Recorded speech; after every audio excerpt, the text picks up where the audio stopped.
Do you keep any of this? Is it a real suit that you could put up in the house and have it there when people walk in? I'm ashamed to say that they have not given me one. I think they're quite costly, and they also recycle them between myself and various stuntmen.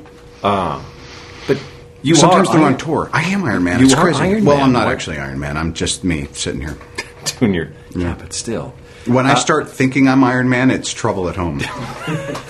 I mean, except for certain short bursts in the late evening. I was really looking forward to it, actually. I've never been in a sequel before. And just the idea of us all coming back together, and Right.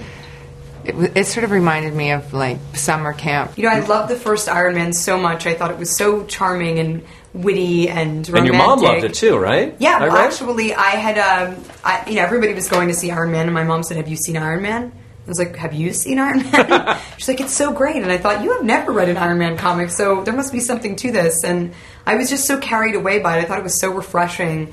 It was everything that you want out of that genre, but never get. And I had spoken with John about sort of developing this character and his ambition for the character, and I was so desperate to work with him, and the whole thing was just a delicious combination. I really couldn't pass up. Where did this little one come from? Mush came from a friend of mine, John Enos, an actor. He got him for me. Gwyneth and I are basically, dear friends, and on camera we have this chemistry.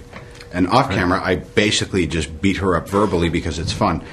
And then we all get along and hang out. Was it awkward, this kissing scene? Is it difficult? You guys are so close friends. I don't know why. It's like people keep asking me, like, was it really awkward? I'm like, but we always kiss people in movies. It's like just another sort of fake kiss. I don't know. I think it's different watching it than doing it. Right.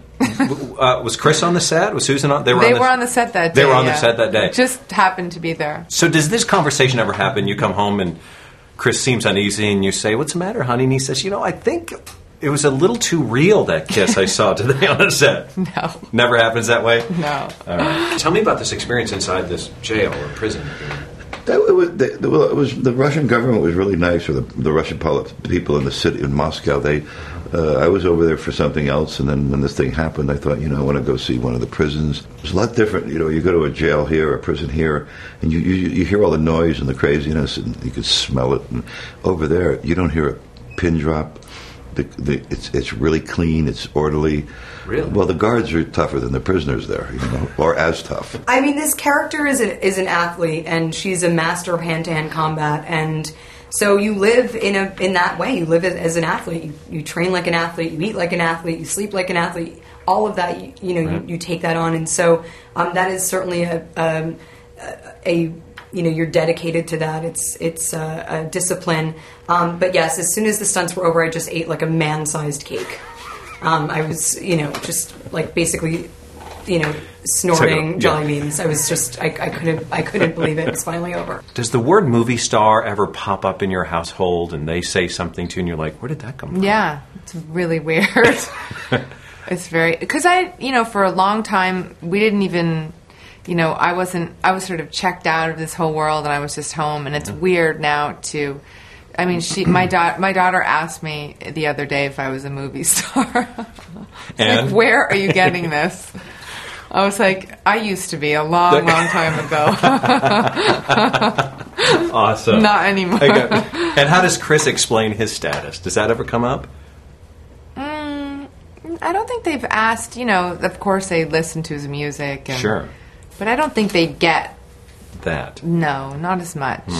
Premiere is tonight. You step out into Hollywood. You're surrounded by all of that. But it's what's refreshing is you guys seem to stay out of that chaos, out of that mix. Like I'm not catching you popping up on, just the radars. How do you manage that, I guess is the question.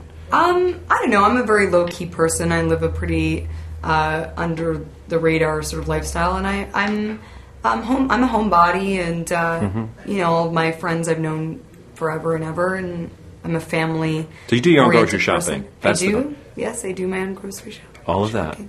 I like the supermarket. I find it to be kind of there's a world of possibilities.